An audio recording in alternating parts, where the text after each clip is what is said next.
To be honest, I wasn't really sure how to start this video. The Division was always something that I was interested in experiencing, but people always described it as eh. And for a long time, I was convinced that I could do a whole lot better than eh. But it is January, and the video game content drought is about to hit really, really hard. So now's the best time to do this. And thanks to Tama for getting me the game, it's not going to cost me anything out of pocket.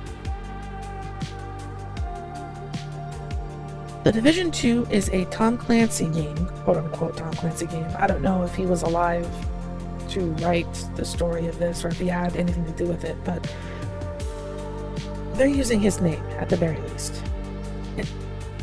It takes place in Washington, D.C., but the wider setting takes place in the United States of America after society has completely broken down after some sort of incident involving perhaps an outbreak. Rather topical given recent events. But you play as a special agent, a member of the Division, a sleeper agent who's helping restore society and put an end to the chaos that is plaguing the states. Like I said earlier, it takes place in Washington, D.C. primarily, and that is where you will be doing the bulk of your missions. In more plain terms, The Division 2 is a tactical third-person shooter with heavy emphasis on cover-based firefights and engagements.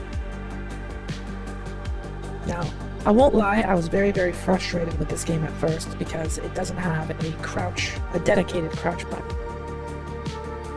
Now, that doesn't sound like it's too big of a deal when you realize that also means that there's no button that's dedicated to standing up. And I found myself fighting with the cover system more than using it to my advantage.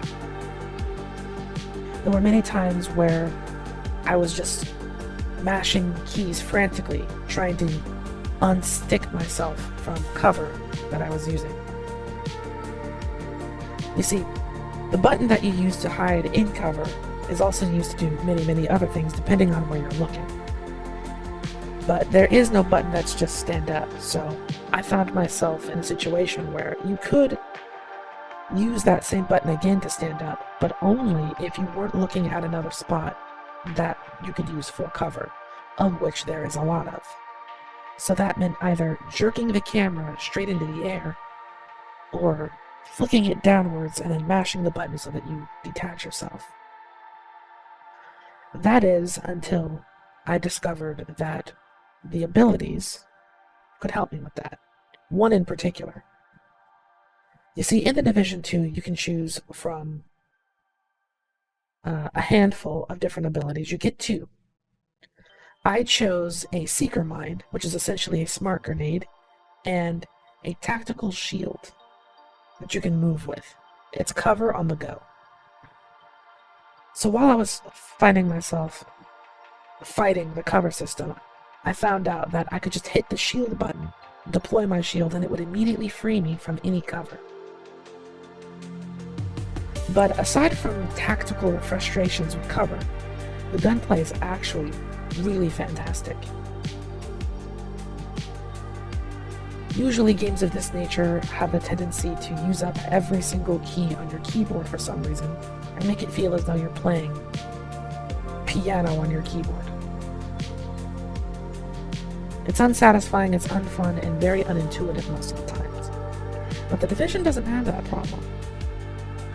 A lot of things that don't need to be mapped to a button are just based off of your general movement. Like, if you want to turn and shift the camera's view, all you have to do while you're in cover is just move in that direction a little bit.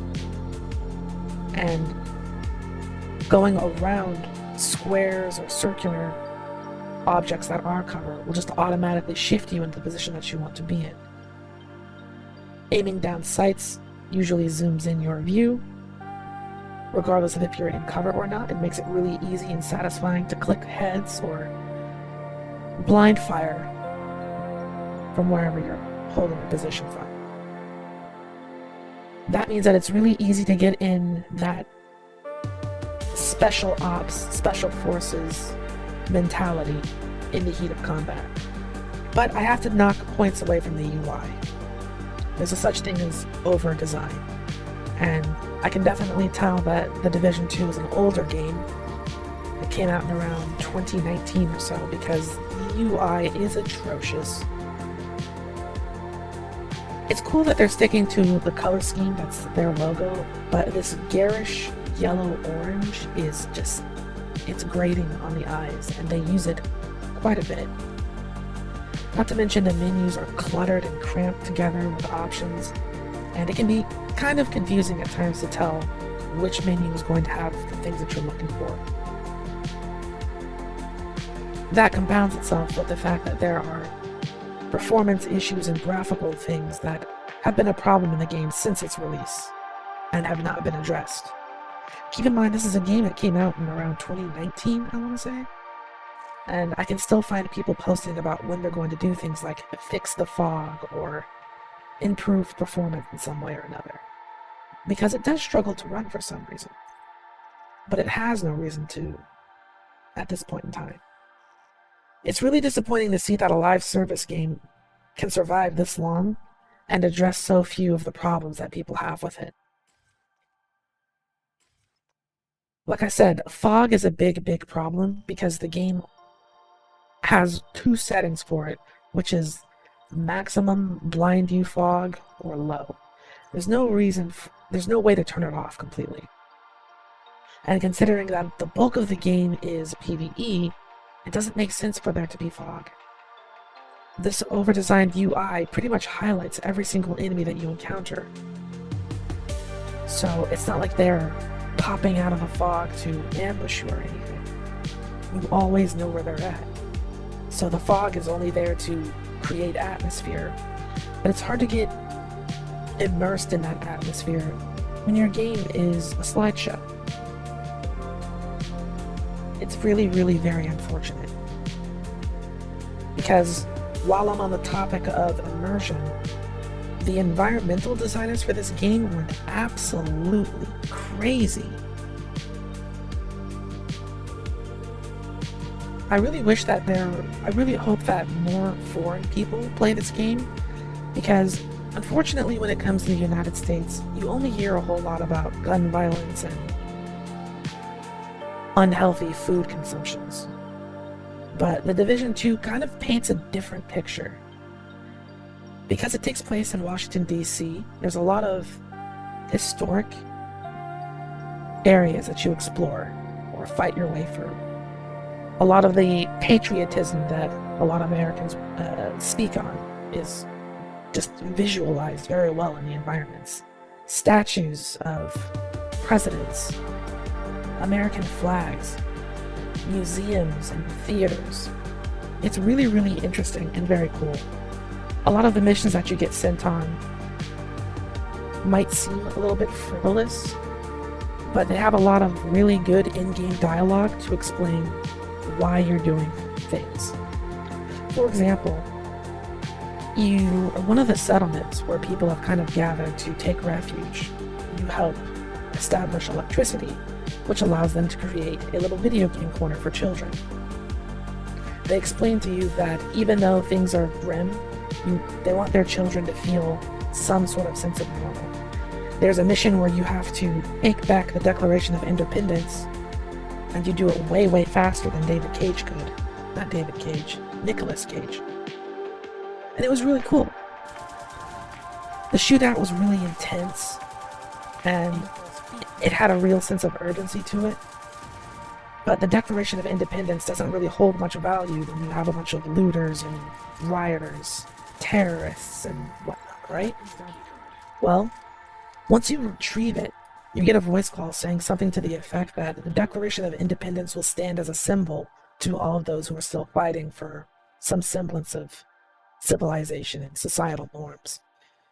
It'll help prove that America hasn't completely fallen, and that the things that they're fighting for are very similar to the things that their forefathers fought for. I don't know. If there was any game I've ever played that made me want to salute the flag, I have no problem admitting that this is the one. I think for Ubisoft to have this level of praise for something as simple as just like the environment is kind of out of pocket for them. Good job. Good job.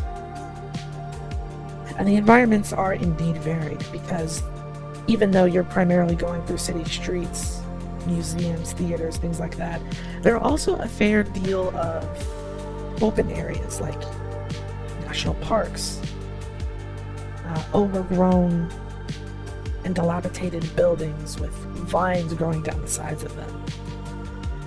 There are several instances where you're going into places that have been converted into like medical stations, like medical outposts. And it's just really interesting and fun to explore around and gather up all sorts of loot. Did I mention that this was a looter? Because that's going to be kind of important.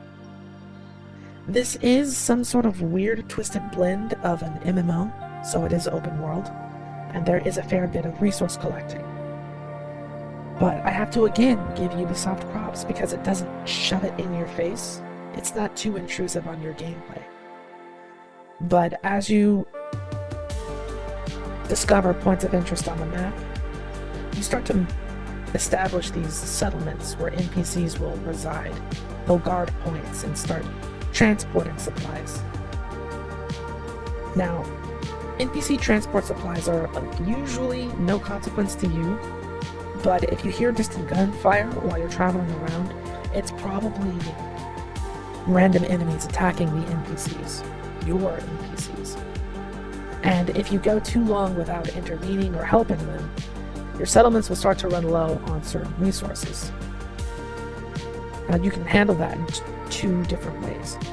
You can either go to the resource officer at those settlements and donate items from your inventory to them, which will grant you a fair amount of EXP, or you can start helping NPC transports as they travel. It's a little bit of like a side mission, but it'll give you EXP as well, and a chance for you to test out your weapons on the bad guys. I had to roll out some special equipment for this one, because this is a somewhat special occasion. Hopefully you guys like what you see, and I'll do a more proper show-off later on. There we go. A new suit to better protect myself against the enemies. And yes, I know I stick out like a sore thumb, but the point of it is most definitely not to stealth. I want them to see me coming. What we're up against aren't just disgruntled people, looters, or strugglers who are violent in their attempt to survive. No. When Command tells me that we're up against what are essentially terrorists, I believe them, because some of the things that they do are just downright sadistic. It's the architect of our suffering. All I did was draft the site plans. The quarantine wasn't my idea. I was never in favor of it. Yet you did nothing to stop it. You helped it along. Not by choice.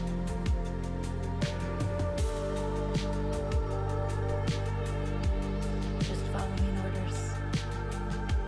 Is that your excuse?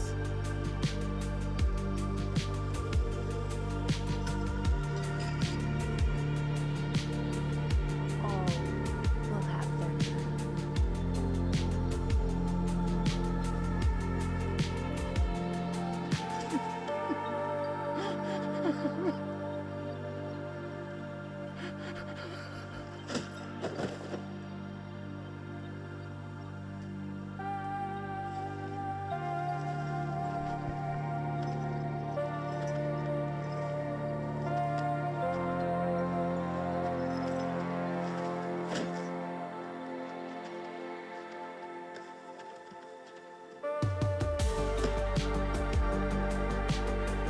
so over the top that I almost forgot in all of this snappy and responsive combat that this was supposed to be a hardcore military setting.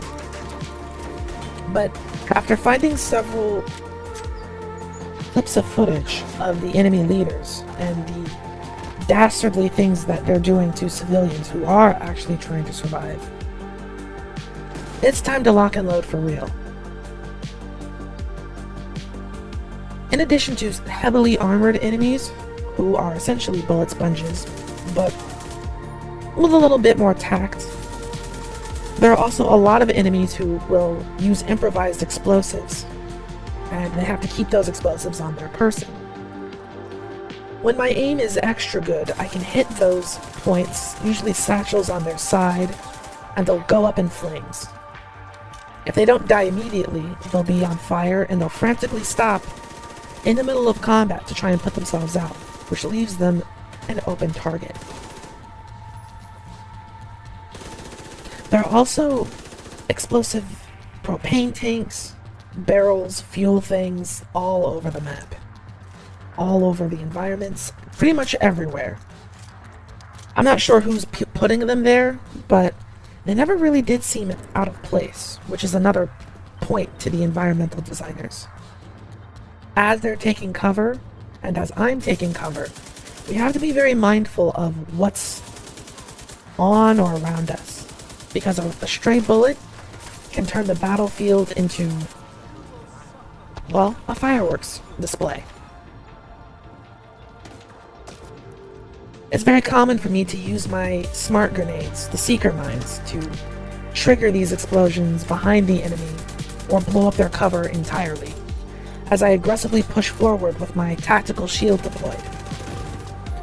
I say that it's aggressive, but some people would call it a little bit reckless, because the shield only protects what's directly in front of me. That means that my flank and my rear are completely exposed. But that's where the clan that I created come into play. It's called the Rabbit Rear Guard, or RRG for short. Dez, Tama, and Dust have agreed to play with me and join this clan. And while I'm the frontline attacker, they're watching my back. They're my rear guard. Get it? Now, I mentioned earlier that there are a bunch of different skills that you can pick. But I should also note that each skill has 3 different variants that you can use. For example, my shield has a full body version that you can't use any weapons while you're moving around. It's just to fully defend you, and it has substantially more armor. Unfortunately, that's not aggressive enough for me, so I opted for the half shield. It's something that I can use SMGs or sidearms while I'm pushing forward or adjusting my position. There's another variant that is a large shield that covers your full body, but you can only use sidearms. That one would be okay, but I don't have enough experience with the handguns to know if that's like a viable tactic in combat. I like the rapid fire stuff for the extra aggression. The weapon variety seems really nice, although I'm also not familiar with its full extent. There are single fire rifles, fully auto rifles, sniper rifles, LMGs, SMGs, and sidearms. And the sidearms consist of pistols that are semi-automatic, fully automatic, single shot, there are revolvers, and sawed-off shotguns. Not so bad. There's also an extensive list of mods that you can equip to your equipment, meaning your armor, and your weapons, and even your abilities themselves. These mods will do things like increase your armor, extend your maximum health, increase the amount of grenades that you can carry, the list goes on and on. The mods for your skills will do things like increase their power, decrease their cooldown, or the duration of whatever status effect that you do to yourself, your teammate, or the enemies. Now, it's not all PvE. There is a fair bit of PvP content. But as of the time of this recording, I'm not familiar with any of it. Because this game is as old as it is, there are veteran players who are very well established with all of the game's systems and have probably the meta loot or the meta gear. So I feel as though if I were to go into PvP, I would just get stomped out by people who know the game better. And nobody's mentioned anything about any sort of skill-based matchmaking or equalization. So I'm just being safe until I can get a better grip on what this game has to offer. I'll probably do an update video about the PvP when that time comes. But that's pretty much all I wanted to say about The Division 2.